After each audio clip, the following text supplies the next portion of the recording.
मुझे पत्रकार साथियों, आप ये जो जानकारी दे रहे हो कि जितने भी गुटखा पान मसाला वाले हैं उनके कारखाने के बगल में चौकियां लगा दी, चौकियां बना दी गई हैं, पुलिस खड़ी कर दी है।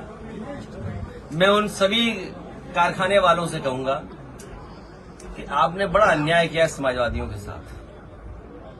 खुल के कह रहा हूं मैं आपसे, इन सभीयों ने भारतीय जनता पार्टी को बड़े बड़े पैकेट पहुंचाए, आज उसी का भुगत रहे हैं ये सब।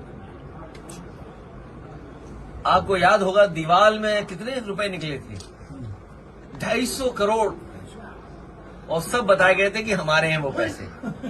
मैं फिर पत्रकार साथियों के माध्यम से जो कारोबारी उससे कहता हूं कि हमारा पैसा वापस कर दो।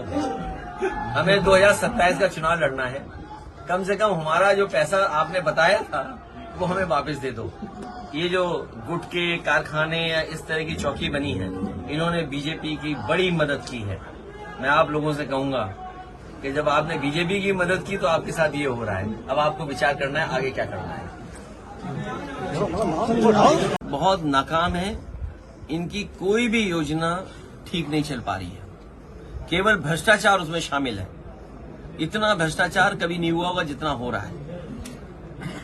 संभल वाले मामले में अब पाकिस्तान का नाम आ रहा है, बताया जा रहा है कि जो कारतूस मिले वो पाकिस्तान के बने हुए। मेरे पत्रकार साथियों, आप तो कानपुर के हो, आप दिल पे हाथ रखो कि गाड़ी पलटी थी क्या। आप दिल पे हाथ रखो, अगर आपका जो दिल कहे वही लिख देना संभल के लिए। आप में से जितने लोग हैं बताओ, कोई जा पाया था जहां गाड़ी पलटी थी? गाड़ी पलटी थी कि पलटाई गई थी? अगर आप गाड़ी पलटाना जानते होगे तो ये भी जानते होगे जो सवाल आपने पूछा कि मुख्यमंत्री ने जेलर और डिप्टी जेलर को सस्पेंड कर दिया, इस पे क्या आप कहेंगे?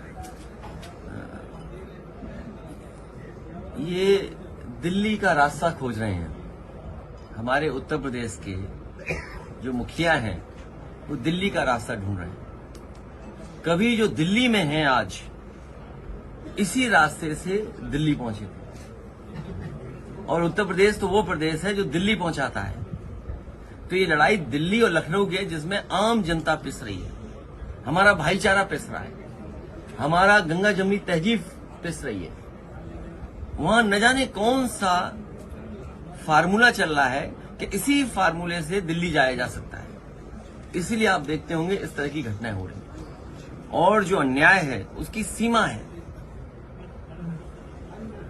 आप किसी के दुख दर्द में पहुंच रहे हैं तो जा ना पाए दुख दर्द में, आप पहुंचे नहीं वहां पर, सरकार डराना चाहती है। ये जो कार्रवाई की है वो इसलिए की है, सरकार डराना चाहती है। और नियत अभी इस घटना में देखी तो देखी आपने, लेकिन याद कीजिए जब चुनाव हुआ था, बीएलओ कौन बनेगा, एसओ कौन पोस्ट होगा, सीओ कौन पोस्ट होगा, अधिकारी कौन लगाए जाएंगे, याद है कि नहीं याद है? और जब हम लोग इरफान विधायक से मिले थे, ये सरकार ने दिखाया था कि देखो सरकार कितनी ताकतवर है। कहां भेज दिया था विधायक को, इरफान को? महाराजगंज भेज दिया। मैं आपसे कह रहा हूं कि बीजेपी वाले हमें फ्री कोचिंग करा रहे हैं। बीजेपी वाले हमारी फ्री कोचिंग करा रहे हैं। मैं बीजेपी वालों का धन्यवाद देना चाहता हूं इस कोचिंग के लिए।